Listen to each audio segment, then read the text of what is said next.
জাটকা রক্ষায় দেশের বেশ কিছু নদীতে চলছে মাছ ধরায় নিষেধাজ্ঞা। তবে নিষেধাজ্ঞার তোয়াক্কা না করেই চলছে অবাধে জাটকা শিকার, সেগুলো বিক্রিও করা হচ্ছে বাজারে। এ বিষয়ে বিস্তারিত তথ্য জানাতে বরিশাল থেকে আরও জানাবেন সহকর্মী সৈয়দ মেহেদী হাসান।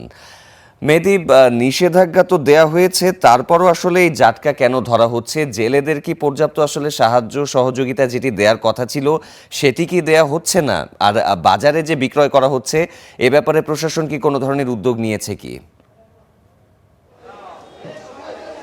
সাফাত, আপনাকে ধন্যবাদ। আমি রয়েছি বরিশাল পোর্ট রোড পাইকারি বাজারে। এখানে এসে যে চিত্রটি দেখেছি যে প্রায় প্রত্যেকটি দোকানেই কিন্তু ব্যবসায়ী কিন্তু বিক্রি করছেন যে জাটকাগুলো। আপনাকে যদি একটু দেখাই যে এই দোকানে যতগুলো রয়েছে এর সবগুলোই কিন্তু জাটকার মধ্যে, এর মধ্যে 450, 500 এবং 550 টাকায় বিক্রি করছে। আমি গতকালকে এই বিষয়টি নিয়ে জেলা মৎস্য কর্মকর্তার সাথে কথা বলেছি। তিনি আসলে তার কথায় যেটি বোঝা গেল যে এখন পর্যন্ত এই জাটকা সংরক্ষণে তাদের কার্যকর আসলে ওইভাবে ভূমিকা আমরা দৃশ্যমান কোথাও দেখিনি।